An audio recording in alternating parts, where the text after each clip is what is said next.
Turn to the ring. For this fight, you are setting a monumental opportunity for kids my age to see the legend Mike Tyson in the ring for the first time. What type of legacy would you like to leave behind when it's all said and done? Well, I don't know. I don't believe in the word legacy. I just think that's another word for ego. That's just some word everybody grabbed onto. Now it's used every 5 seconds. It means absolutely nothing to me. I'm just passing through. I'm going to die, and it's going to be over. Who cares about legacy after that? What a big ego. So I'm going to die. I want people to think that I'm this, I'm great. No, we're nothing. We're just dead. We're dust. We're absolutely nothing. Our legacy is nothing. Well, thank you so much for sharing that. That is something that I have not heard before, someone say that as an answer. Can you really imagine somebody say, I want my legacy to be this way when I get... I had to take it off because you had to sit through the end. Mike drops an F-bomb right at the end, so I killed it before that. The audio went off, right? Mm-hmm. Yeah, it went off. Dude, chill, Mike. She's 11. He's talking to this 11-year-old guy. He's like, "You're gonna die. You're gonna die. There's no legacy." He's sick. Yeah, we figured we would jump on and talk about this Mayan Rite of the Mass tonight, man. This is interesting stuff, huh? Yeah, gives a whole new meaning to Sorsum Corda, as we've been talking about. Oof, it's like this thing would probably be a whole lot more palatable if they weren't taking the Latin Mass away. But it's like the cherry on top of like, we're ripping your Mass away, and then we're going to put this gimmicky virtue signal nonsense in to appease people that aren't asking for it. It's a strange thing that the Vatican is doing.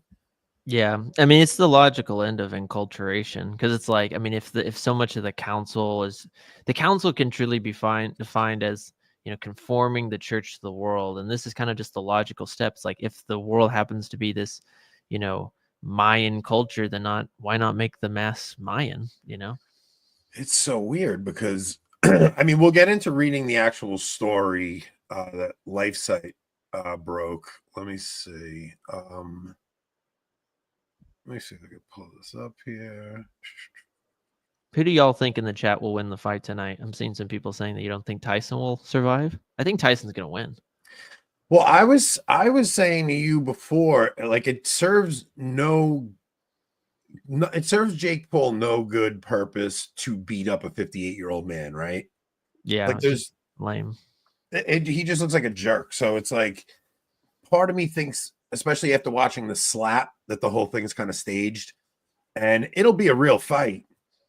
I think Jake Paul goes a little easy on him and lets the old guy win. It kind of gives you this, like, the legacy story finishes out properly, where Mike Tyson comes back for one last bout. It'll kind of fit with the Trump comeback story, and that's just my take on it. But yeah, no, it makes sense. I don't know how rigged like boxing and fighting matches and stuff like that are. So I know everybody wants Tyson to win, so it's yeah, Netflix wins. That's very true. Very true.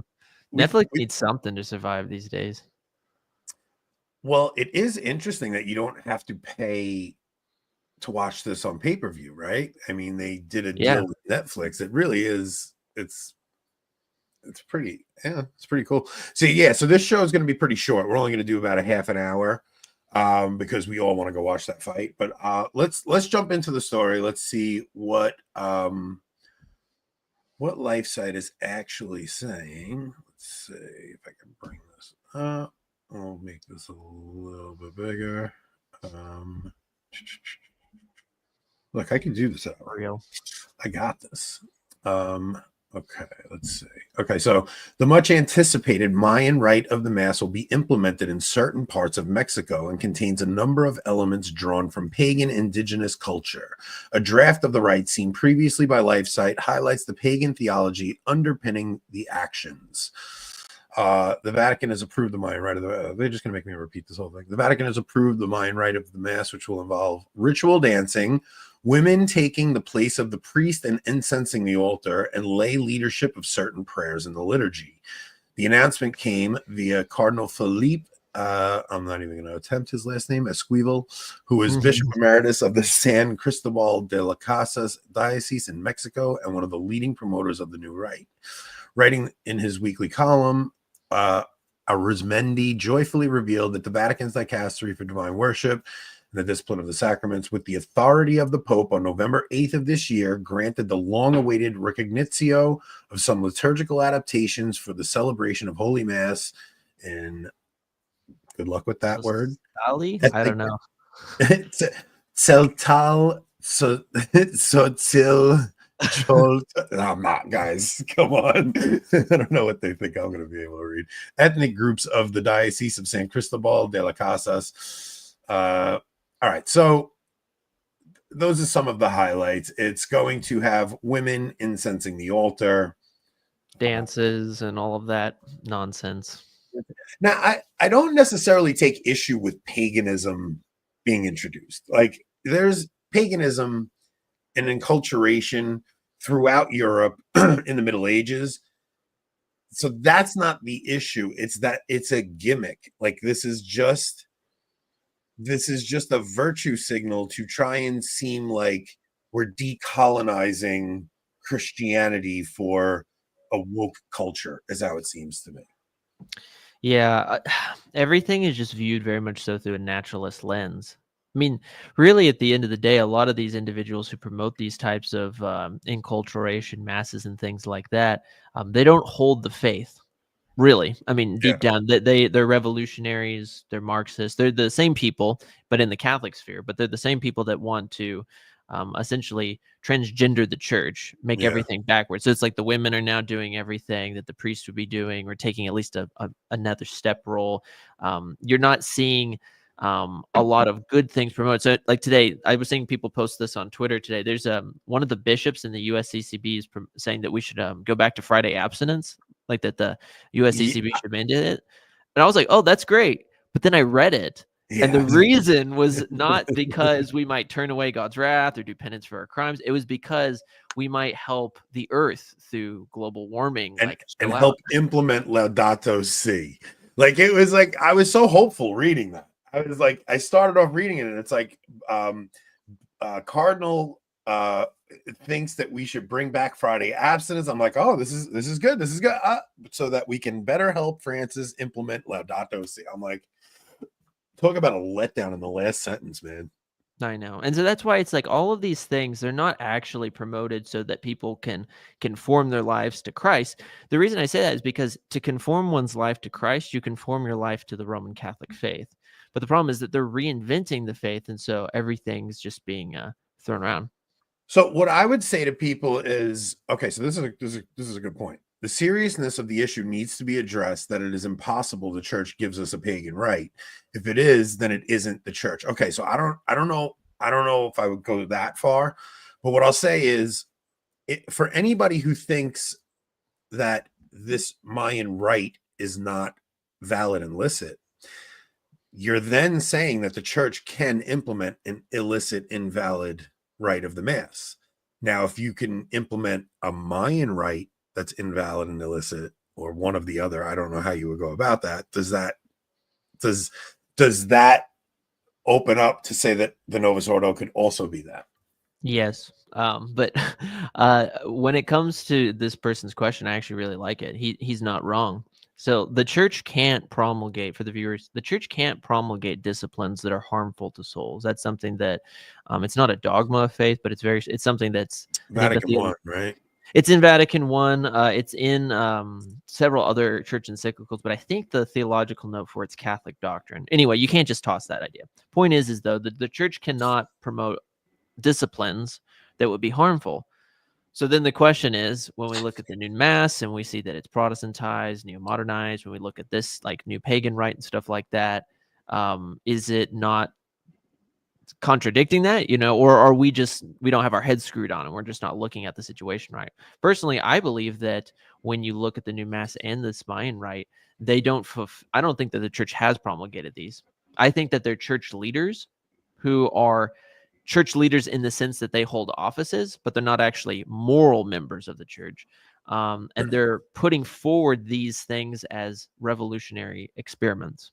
So if people want like more of an in-depth take on that, you can watch my videos on the New Mass where I talk more about that. But like, I agree with the general premise. I don't think that the Catholic Church is putting forward these. I think it's more truly, I think it's more of a blasphemy and a nigh like grave offense against God to say that like Christ's bride is putting forward this like pagan rite of mass. Yeah, I don't disagree with you, man. This is like, and even the Novus Ordo, it's especially the way it's celebrated, and like I would say the majority of cases, it's like horrifically offensive to pious eyes and ears. Like, it's just at a point. Oh no, man. Like, well, I think the commenter, like Saint Anthony Padua Radtrad, you'll have to forgive me if I'm getting your position wrong. I think he's a sede. I think he's a sede. So, but like, I actually, while I disagree with the sede position, where I do appreciate about a lot of the sedes is that they do like actually bring forward these issues. And there's a real thing that the church will have to grapple with, which is, you know, in the future, we can't just have a new pope show up and then not address the Francis question. You know what I'm saying? Yeah. Like let's say we had Benedict, the 17 show up, right? He's kind of a toe the line kind of guy. He can't go into office and just be like, you know, yeah, let's kind of cut down on like the women dancing stuff, but I'll just kind of skirt everything else under the rug. Like, he can't do that. He has to address to the world the Francis problem. And what about synodality? Like, what happens with synodality in the next papacy? You know, he's gonna have to address that. He's gonna have to address all kinds of things that is going to have to be addressed, because you can't just skirt these things under the rug. Yeah, this is a good question. It's approved by the Pope, quote unquote, though. What does that say about the one who promulgates it? Well, I don't want to bore the readers with like a really long response to you, but my basic response to you, sir, would specifically be, I tend to hold the more Dominican position, which is that an individual can occupy the seat of the papacy, however, not actually be morally a member of the church. And I think that they can attempt to promulgate something, right? So a law being, a ordinance of reason for the common good, promoted by he who has authority. I think that these popes attempt to promulgate it, but because it goes against the common good and because it goes against right reason, they're not actual laws. I think they say they're promulgated, but in reality, they're just the personal sins of these popes. I just got a text that Brian Holdsworth is talking about us in his video. Hey, well, I hope he's saying good things about us. So I had an exchange with James White yesterday. Oh, okay. And it was about Jimmy Aiken. And James White followed me. So James White follows me on Twitter now. Oh, you guys are gonna get in so many fights. So James White must have done a video on my interaction with him and highlighted my conversation with him. So now Brian did a video addressing James White, and he must be talking about, oh man, wait, should we do this? Should we do this right now? What, like pull up his stream? Is it live streaming or is it a premiering? Probably premiering. Let's see how long it is. Hang on, guys. Just give me a sec. This is actually funny. It's a 13-minute video. What's the video called, though? Did James White just expose Catholics worshiping Mary? I feel like that honestly should be like, I mean, it's up to you, but I feel like that might go well with our Tuesday show. Okay. All right. Yeah, we'll do that. I mean, we can show it now. Full drama. No, but I love Brian for, if he's mentioning us, maybe he'll throw us a shout out and it'll bring some love to our channel. I love Brian. He's great. Yeah, because I asked the question yesterday on Twitter, is Jimmy Aiken Catholic? Like, I mean, what he basically has the thesis that because the church is not dogmatically pronounced that Mary never sinned, a Catholic can, in good conscience, if there was a good enough hypothetical reason to deny that she was sinless, be Catholic. Like, it's just such a bananas position that I don't know. It was just, but I'll have to watch Brian's video. It's a 13-minute video. And we'll definitely get into it because I have a lot I could say on Aiken, but I want to keep it for Tuesday's show. yeah, So definitely Tuesday, and we're also going to address some other things that Catholic Answers has been doing. So you have like 8 clips that I need to send you. It's gonna be a fun night on Tuesday. So okay, now, man, so back to the Mayan Rite.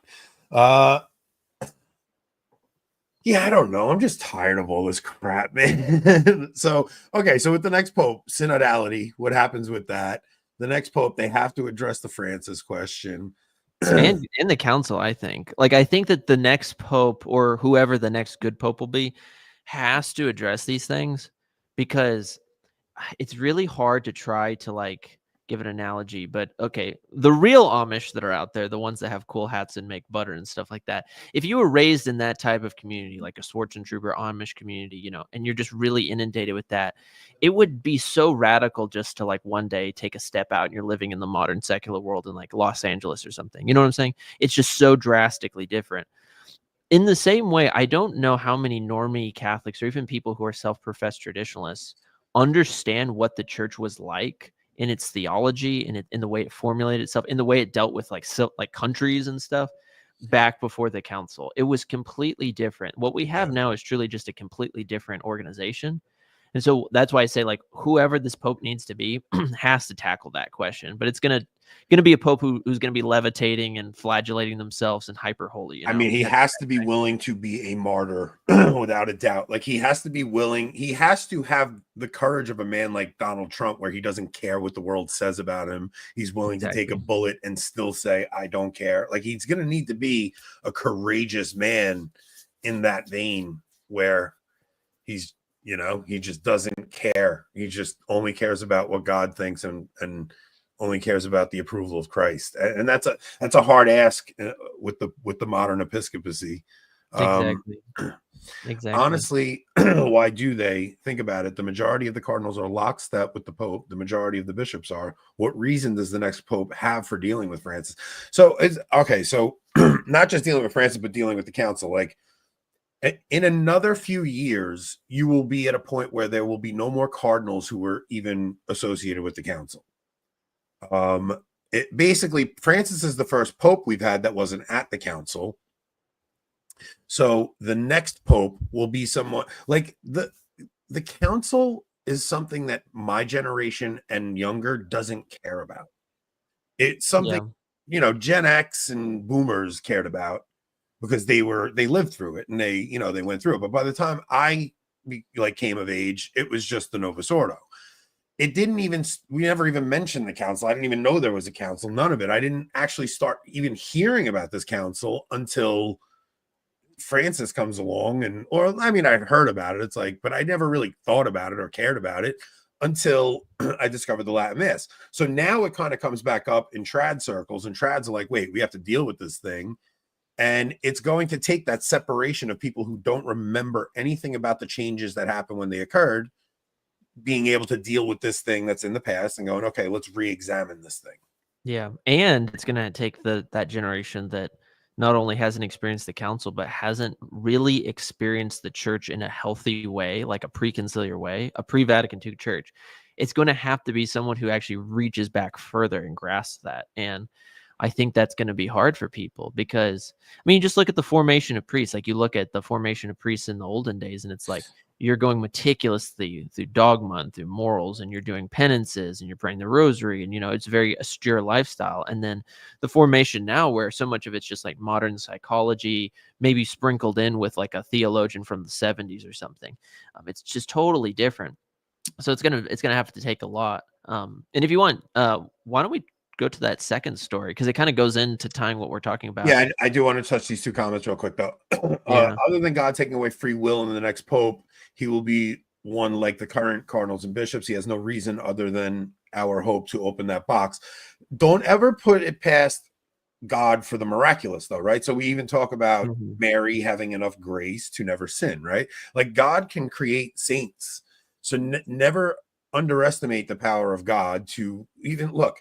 There could be some unbelievable scenario where all of the cardinals are gathered in Rome for one of Francis's synods, and then some crazy event happens and they all die and there's no one left but some trad bishop that we have to make the vote. Like this, you don't know what God could do. God could do anything, you know? Yeah.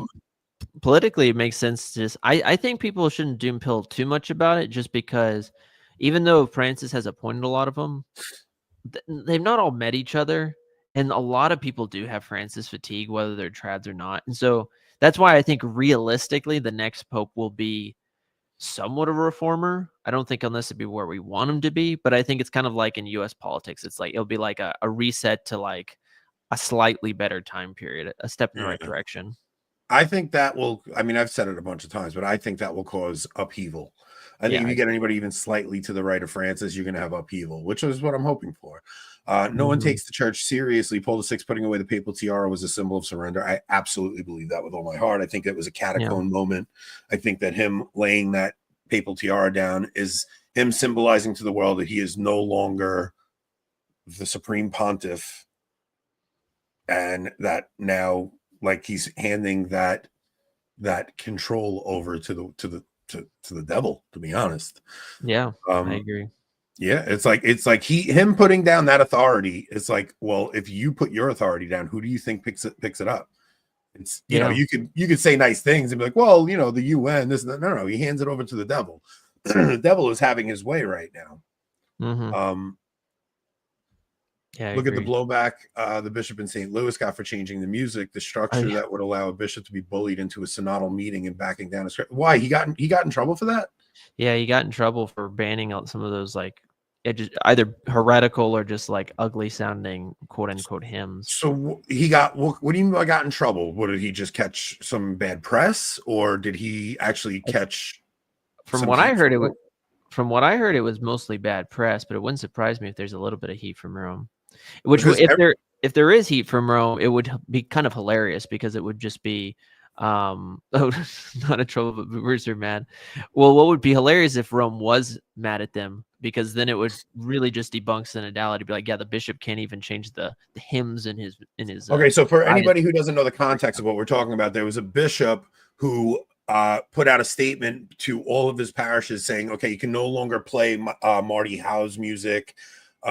He banned, like, that's Alleluia, Alleluia, like Protestant hymns, like a bunch of Protestant hymns he banned. He said this is no longer appropriate for liturgical worship, and he gave a list of stuff that is appropriate.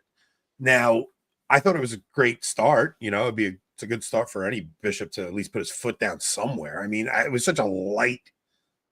It's like, oh, we're not going to let the guy who was accused of abusing women to put his music in mass, and everybody's mad at that.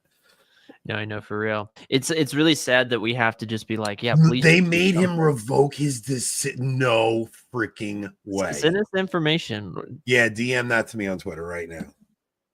That's wild. No. And who is they? And who is they? Is it Rome? Because if Rome did it, then it just goes to show you synodality is an absolute joke. Because the whole point is to listen to your congregation. To the pressure of the boomers, that's even worse. Then you're just gay. It's like at least you could say I have to obey the Bishop of Rome. Yeah, you could like be an out, but yeah, if it's your own way, just caving. That's what we're trying to find right now. We're trying to find out who's they. All right, hold on. Let me see. Because Cat Named Mouse follows me on Twitter, so I'm hoping that's where she sends. Cat Named Mouse.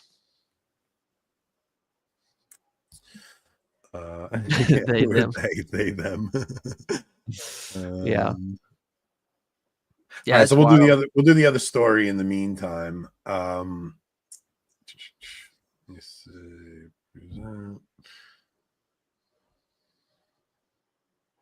Let me see if I can find this.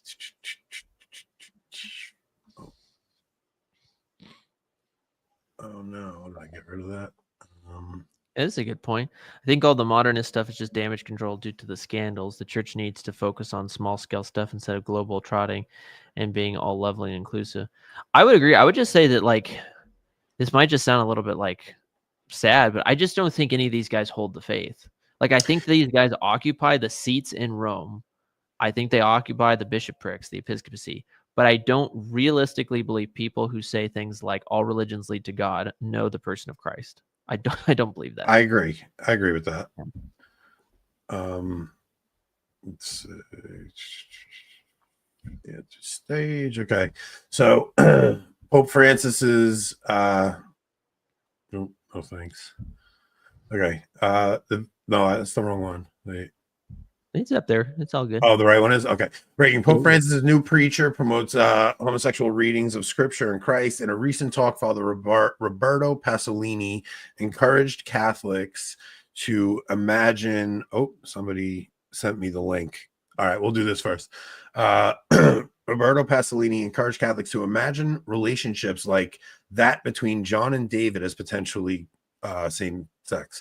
His views are blasphemous and contrary to church teaching.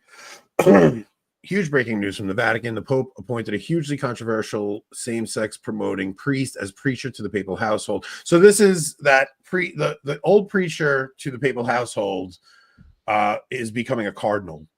Yeah, and he's bad. The old preacher's really bad too. He was really bad, but this guy is like infinitely worse, and he's basically just in the mold of James Martin. Exactly. All right. So I have diocese reverses hymns. Okay, let me bring this one up. We'll read this one together on air. I haven't read this yet.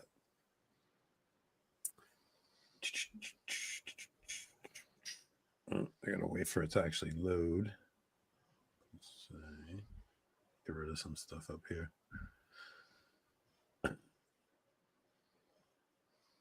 Oh, come on, what's happening here? Saint Anthony of Padua. When you said usurpers, I've been doing so much U.S. politics that I literally read usurpers as uppers. My bad. With Nancy Pelosi clearly being on uppers and blind drunk giving her responses. And this is weird. So yeah, for people who don't know, the popes have had traditionally since the time of Saint Francis a Franciscan preacher be like the preacher to the Pope. He's the one person that can preach to the Pope. And so this is just a very ancient custom that goes back down to the Middle Ages. However, of course, post-council, these have been kind of the fruity-tooty Franciscan preachers. The last one is a huge ecumenist, a charismatic, quote-unquote, Catholic ecumenist. And I say quote-unquote because there's clips of him where he'll talk about how he was trained in theology before the council, and they would call the Eastern Statics and the Protestants the, quote, adversaries of the Catholic faith. And now we call them brothers and sisters in Christ, and he's happy about that. If people are in the know, though, every single manual called them the adversary. So he's clearly dissing the church's teaching for this. Yeah, diocesan reverses hymn ban in favor of synodal selection of sacred music. What does that mean, synodal selection? Let's find out. This is wild.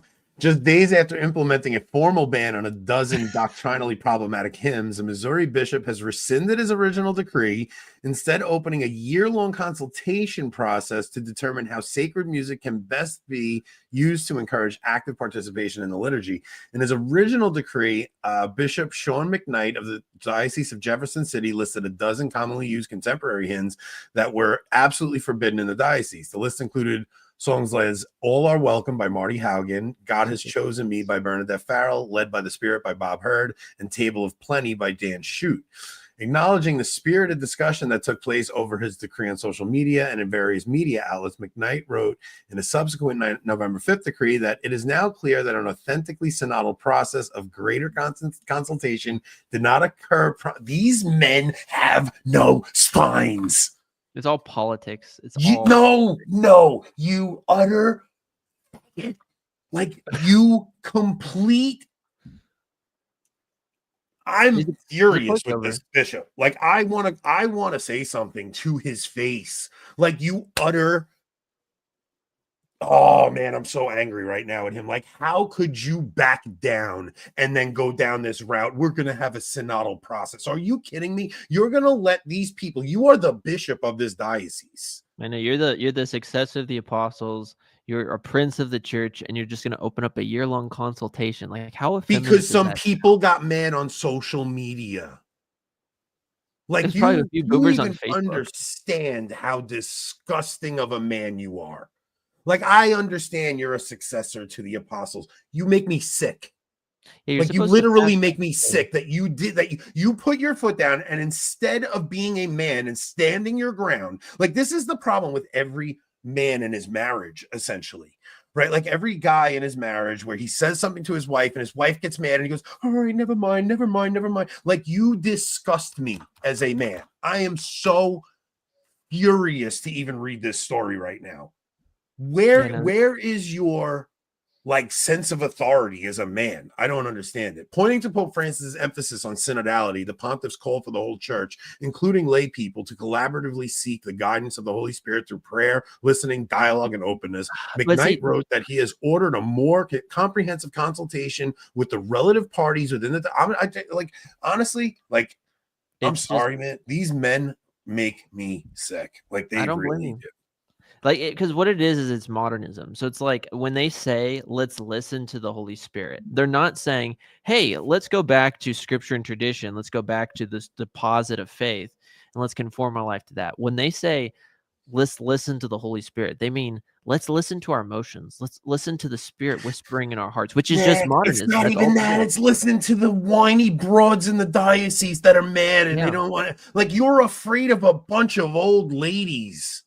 Yeah, exactly. It's so pathetic. And that's why, I mean, this is why I tell people, like, how can these guys, maybe this bishop has the faith, but he's not exercising fortitude clearly right now. Like, it's ridiculous.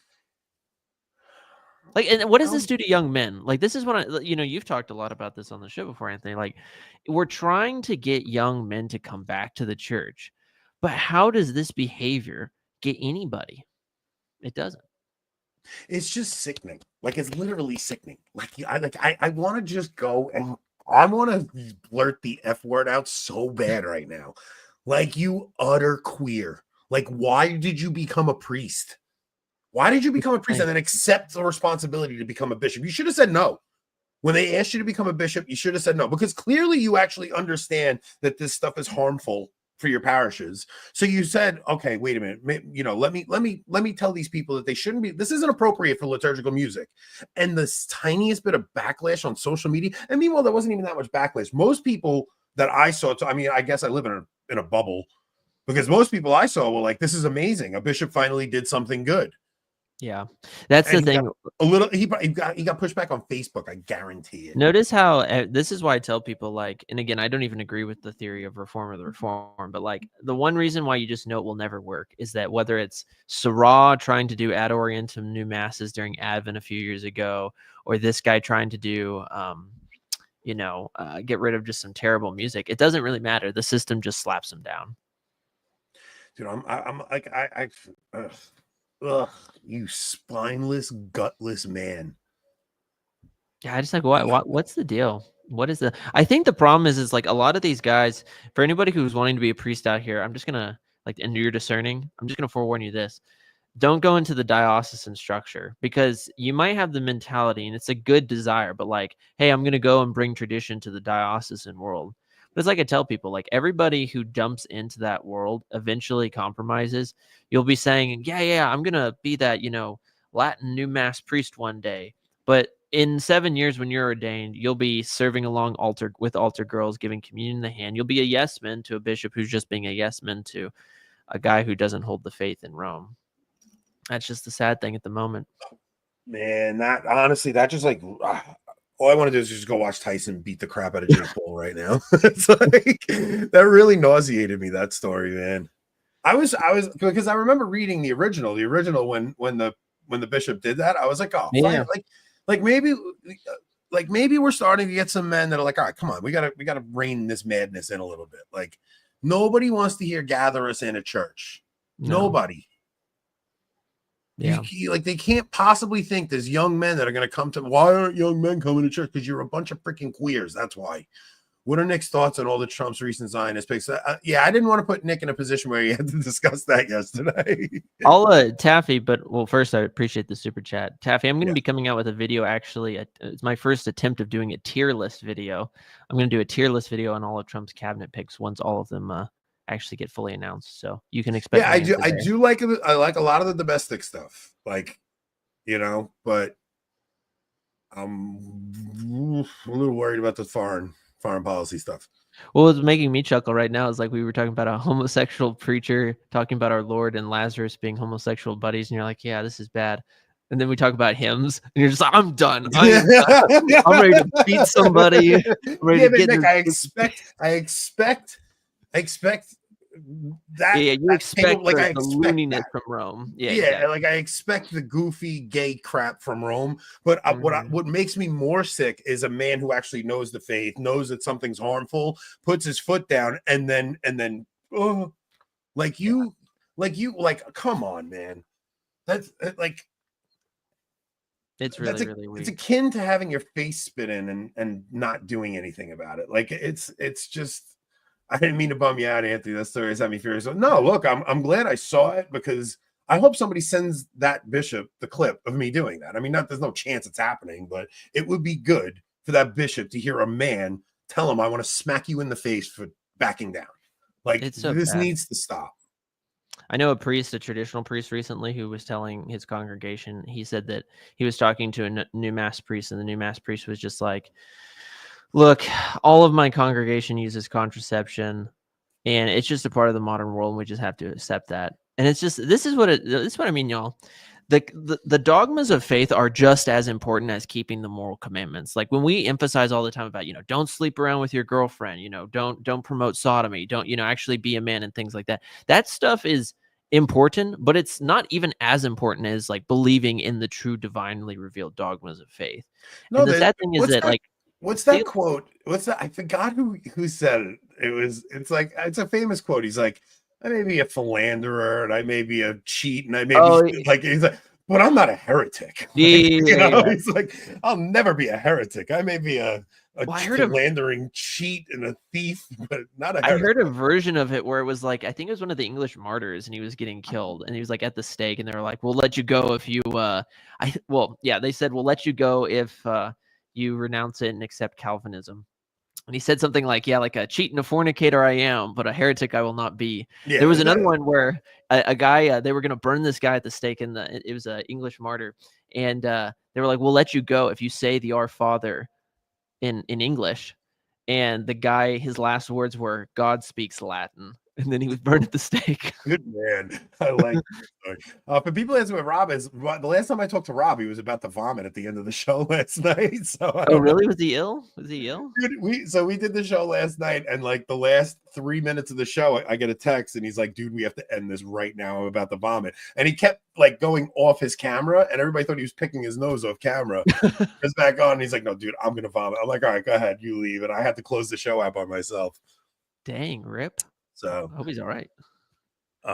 Okay, so Anthony, if he didn't, he would be removed and replaced with a worse one. He should have stood up, but in reality is if he did, he would lose his position like Strickland. This keeps good. No way. Not for music. For hymns, that would be like extreme. Like you're telling, because that implies that a bishop doesn't have any authority in his diocese. Like we're not talking about traditionis custodes here. We're not talking about like defying Rome on one of its orders. We're talking about a bishop saying, yo, you guys are playing some crappy hippie stuff in mass, and it's not okay to have that stuff at the liturgy. He's talking about just making the Novus Ordo a little bit more sacred. Yeah, exactly. Like there's no way a bishop doesn't have that kind of authority in his own diocese. Yeah, because it's like that Alleluia song is written by a Jewish Buddhist, and it's not even like a song to God. It's more of a mocking song to religion. So it's like, why would we play this in here? Yeah, I remember that viral clip of that priest singing it at mass in Ireland, and everybody's like, if they did this at mass every week, I would show up every week. No, you wouldn't. No, you wouldn't. Because if there was a priest who actually got up and started talking about pelvic issues, you'd leave. Because that's always what it comes down to. People, if they entertained me, I would go, shut up, go watch a movie. Yeah. What are you talking about? Like we don't care. I'm at the point where I'm like, I don't care if you come. Don't come. No. I'll rather go to a mass of 5 people that celebrated properly and they all believe the faith at this point. Like, I don't care anymore. Let the whole freaking diocese, let the whole Novus Ordo structure collapse at this point. It has to collapse. Like, that's what I'm saying. It's got to collapse. Like, who cares? You know what? I'm glad that bishop backed down. Good. Good. Because Have fun with it. Have fun answering for that one. Yeah, because I mean, this is just what I'm saying. Like, until that system just collapses, it doesn't really matter how much lipstick you put on the pig; it's still a pig.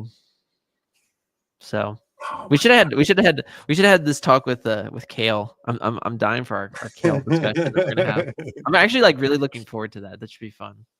We're gonna have to make that a clip, us reading that, because that was like such a surprise reading. Like I didn't know what was coming, and it kind of just got me. We'll have to make that one a clip. Oh man. All right, guys, we're gonna wrap this up. I want to go watch the Tyson fight. Freaking bishops make me sick. All of you make me sick. Just I'm like so thrilled that like my bishop like just doesn't say anything. this isn't that wrong. I'm getting close, bro. I will say. I'm already there, bro. I'm just like, because what's so sad, we've often said before, it's like, I mean, if the bar is so low that like a bishop just allowing the Latin mass, that's like the bar. It's like this is getting ridiculous, you know. Like holding the faith, it should be like a given. You know what I'm saying? And we just don't even have that. Oh man. All right, guys. Man, I'm so shocked by that freaking bishop right now. I can't even tell you. I'm like shocked by it. All right, guys. We'll be back on Tuesday. We're gonna go after Jimmy Akin. We're gonna critique Jimmy Akin and some of the Catholic Answers stuff. I'm gonna go watch Brian Holdsworth's video before the Tyson fight starts. Everybody enjoy your weekend. It is Friday. So enjoy your weekend. Nick, I'm glad that we got to do this short one tonight. Always fun talking with you, brother. Yeah, absolutely, dude. It was fun. All right, man. We'll see you guys next time. Thank you, everybody. Adios.